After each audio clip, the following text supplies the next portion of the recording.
Get back in control with Off the Wagon, adventures in emotional eating, health, and weight loss.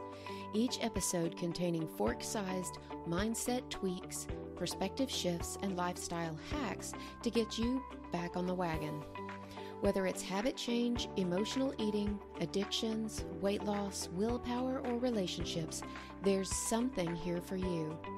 So let's get on the wagon and get down the road to your goals with me, Christy R. Hall. Welcome to episode 17, where today we are talking about overcoming habit and why your mindset matters. If you've ever tried to ignore a box of donuts at work, you know how hard it is to keep your hands to yourself and keep walking. And once you walk on by, that battle isn't over. Even if you're in a different room down the hall, you can't stop thinking about those donuts. Why is it so hard to resist something as small and seemingly innocent as a donut? It has to do with habit and your mindset. Your mindset is the way you perceive and approach anything you do. Mindset is basically a combination of motivation and perception. It's the why you are doing something coupled with how you feel about doing it. And how you feel about something is what drives your behavior. Let me give you two example mindsets. Fake person number 1, Karen, she says, "I'm fat, and no one is going to love me while I'm fat. I have to lose weight. I better not eat too much or I'm going to gain weight. I can't trust myself around food. I have to write it all down or I'll lose control. I can't gain weight. I have to lose weight to be loved." Fake person number 2, Sharon, says, "I need to take care of my body. If I don't take care of myself, how can I take care of anyone else? I respect myself. Eating healthy and being mindful of what I eat is an act of respect, kindness, and honor. Going to the gym keeps me strong and helps me reduce stress. Taking care of my body is a priority.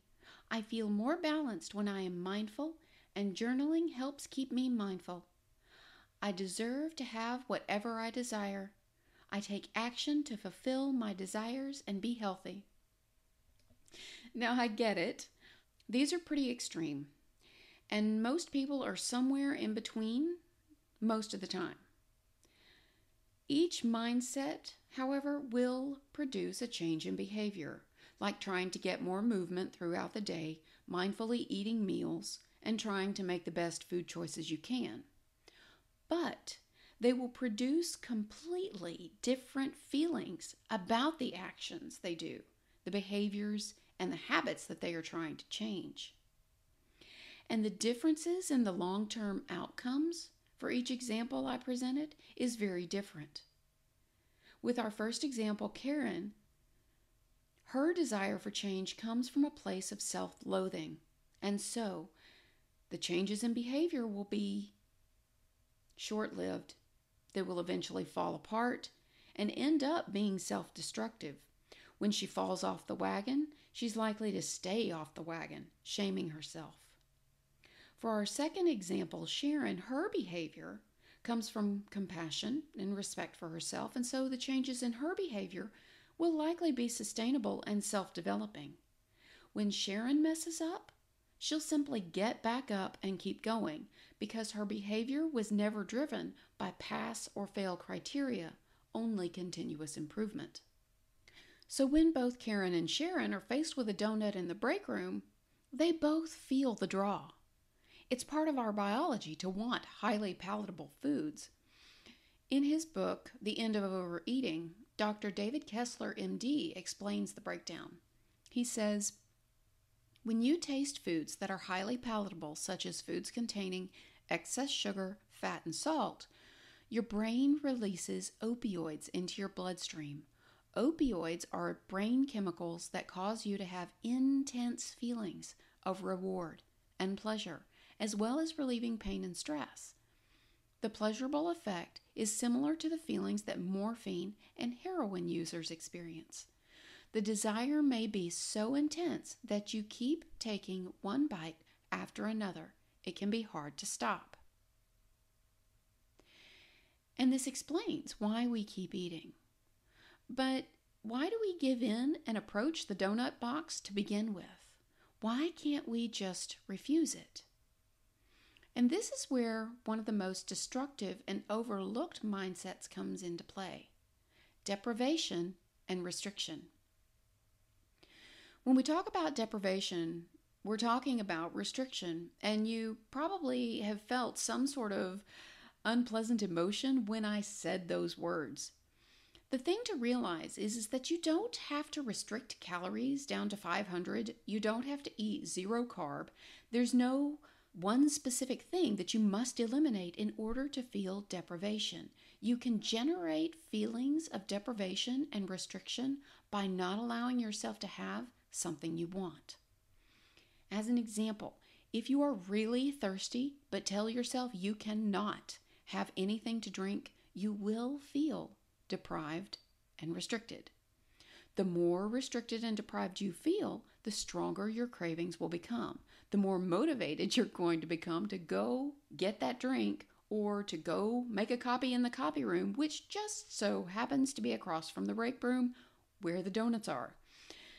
The battle of the donut that started outside of you becomes an internal battle of strength, willpower, and fortitude the moment you start feeling deprived and restricted about not eating that donut. Some people do battle with donuts and bagels by avoiding the break room completely and eating lunch at their desks. If they don't see it, they don't want it. If they don't want it, there's no battle. And this simplistic approach can be beneficial and usually requires the least amount of effort on our parts. But today I want to share some tips for how to navigate those unavoidable landmines like donuts in the break room or your roommate orders pizza. The thing is that it takes an imagination to create a craving. Usually it takes more than a split second of thought. We create cravings by lingering with a mental image or adding additional sensations to what we already have. If you think about or see bread and then think about work or your TPS reports that are due or getting the kids to school, that is, if you spend no time on the mental image of bread, if you do nothing else to it, you will likely not create a craving for it. It will be just like you saw a flower or a chair with no emotional response. However, if when you see that bread, you think about warm bread with melted butter and jam or avocado toast or even crunchy, salty garlic bread, then you've spent time on it. You gave it details, and those details are what make it live, what bring it to life. This is why food advertising works so well.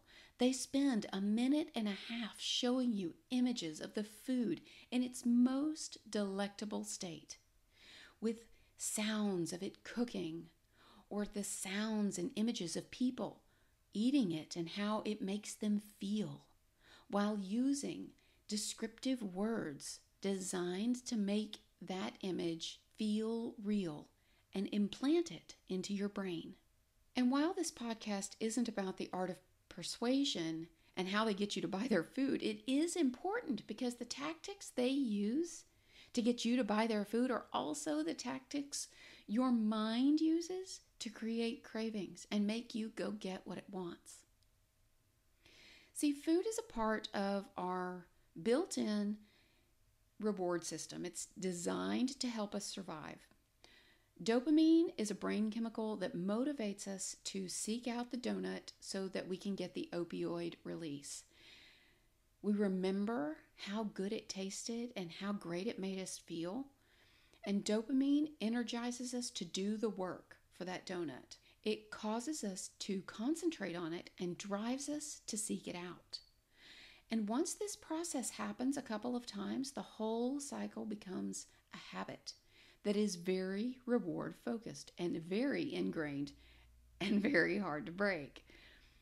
Your brain's circuitry has become mapped and wired to want the donut.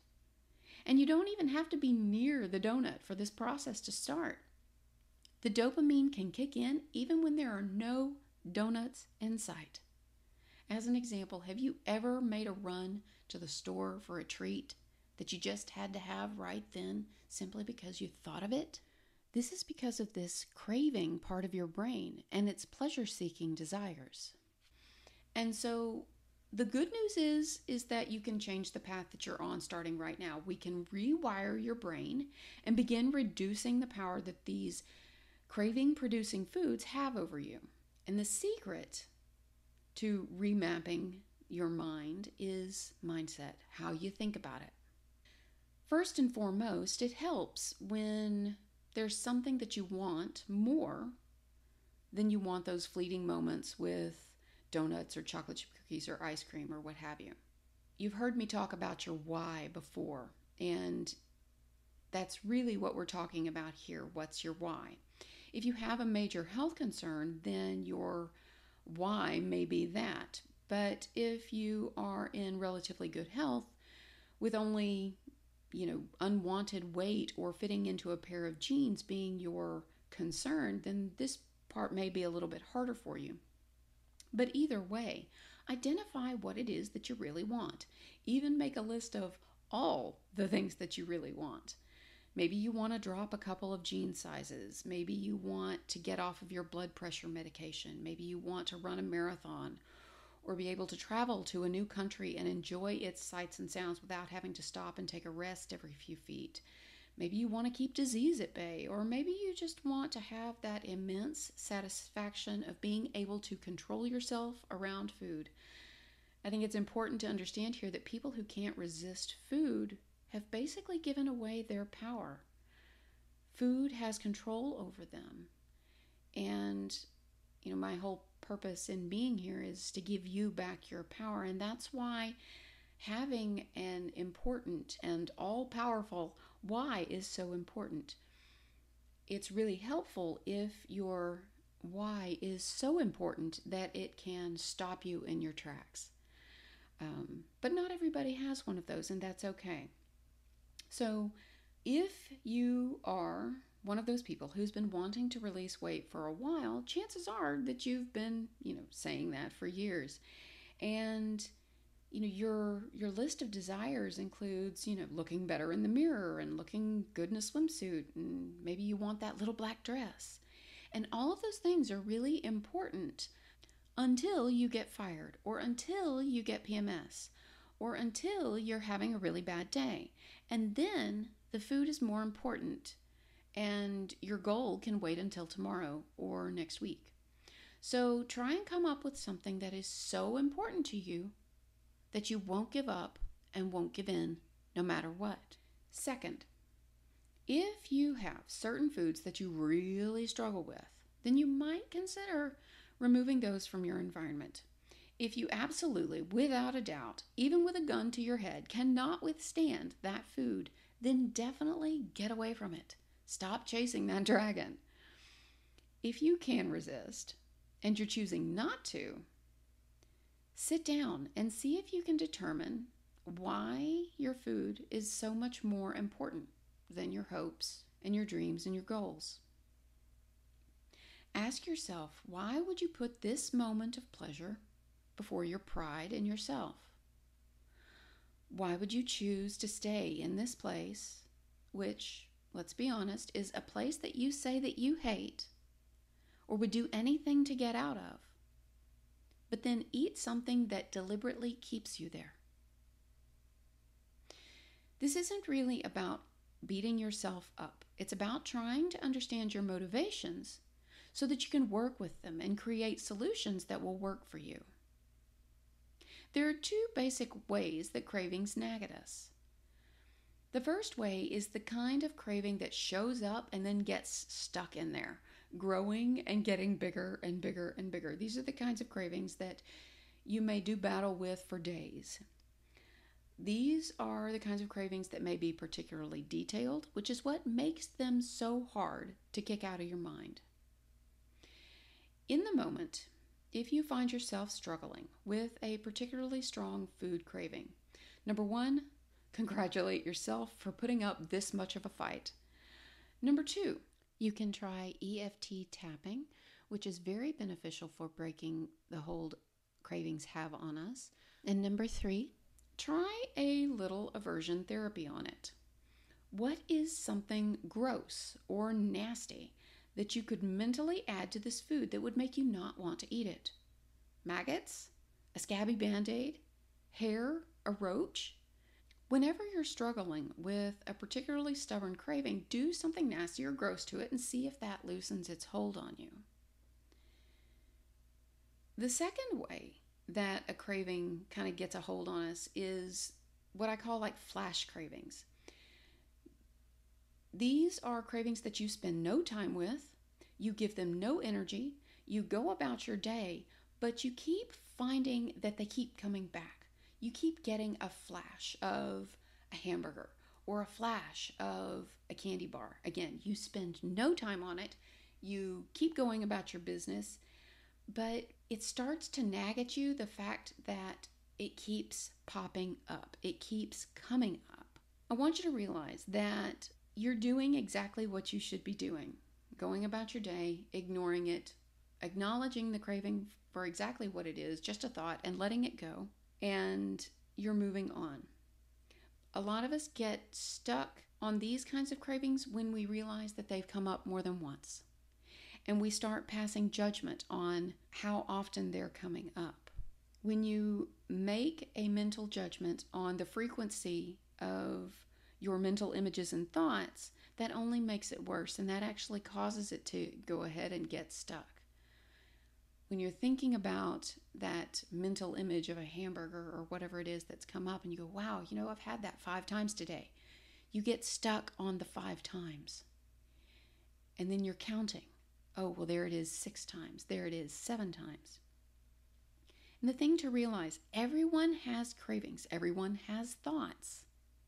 Just because you have a thought does not mean that you must act on the thought.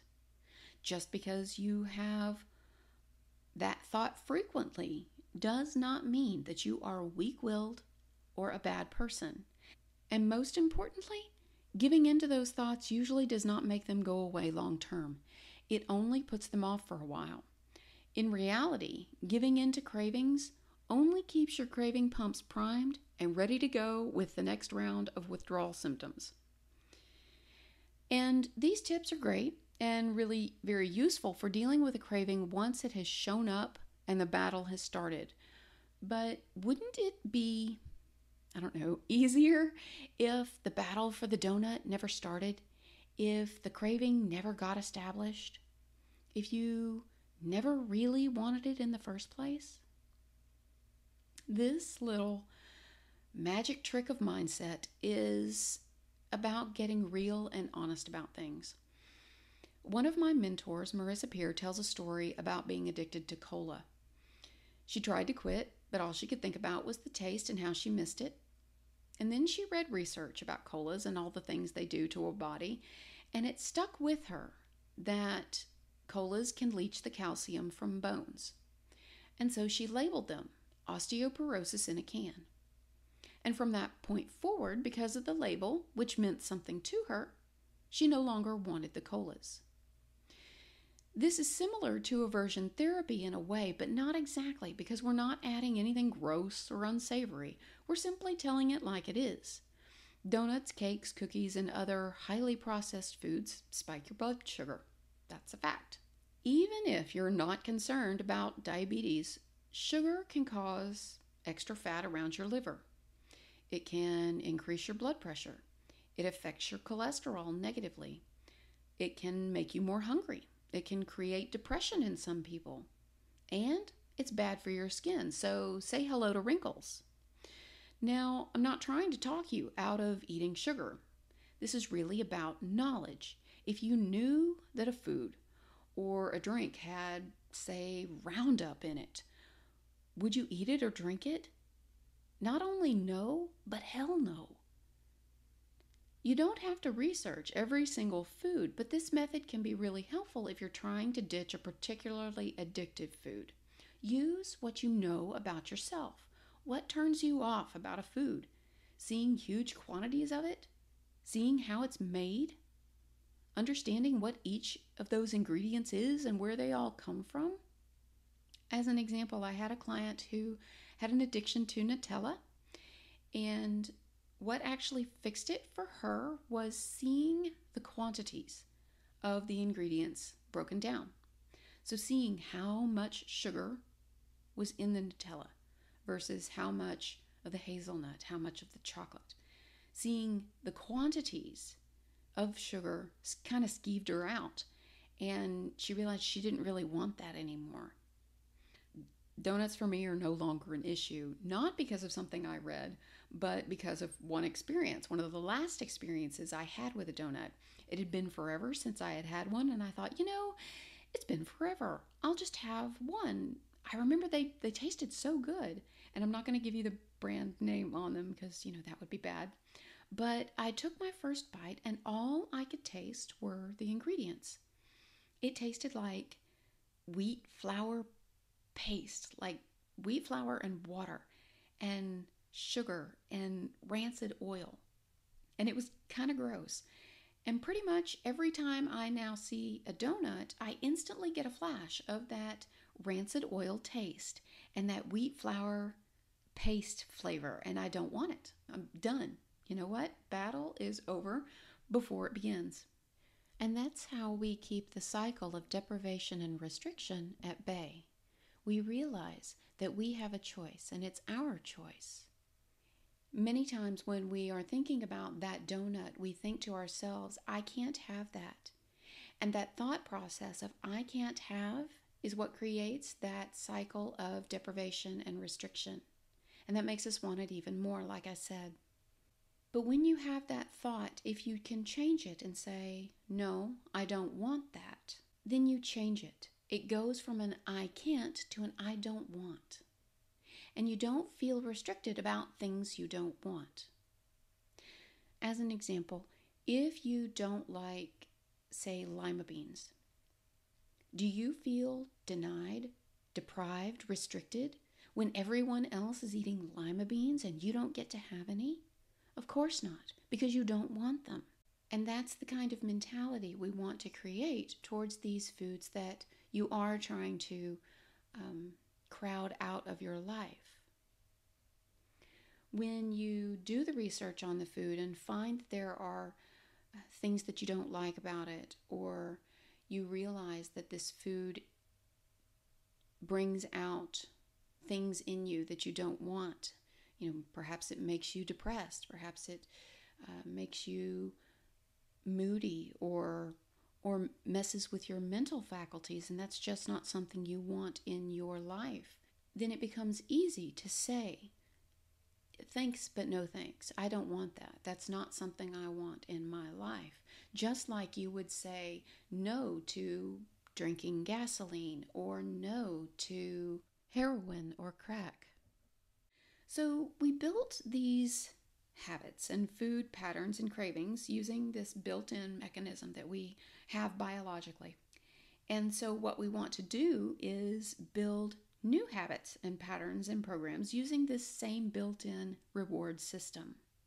In order to replace those food rewards, we want to use that same reward system. So make a list of all the things that feel good, that don't involve food, and preferably don't even involve your mouth. When you need a reward, do one of those things. When you resist a craving, give yourself a reward. It's important to realize that as you ignore the path of the craving and reinforce the path of this new reward or behavior, not only will you be beating the craving, but you'll be in the process of cooling the stimulus, as Dr. Kessler puts it. You will have taken the first step towards weakening the circuitry in your brain that drives you to habitual patterns of behavior. The next time it will be easier, and after that, even easier. If you need examples of things you can do, I urge you to check out the post on the website, the ever-growing list of non-food rewards. And it's Just what it says it is. It's an ever-growing, ever-updating list of rewards. Some are mine, some are crowdsourced from folks like you who are thinking outside the box. So I'll make sure and put a link in the resources for this episode. And if you have any ideas that you'd like to share, send them my way, because what helps you might help someone else, and we're all in this together. If you have any questions or concerns or comments, you can find me on Facebook at fb.me/Coach Christy R. Hall or at my website, ChristyRHall.com. Thanks so much for listening in, and I'll talk to you soon.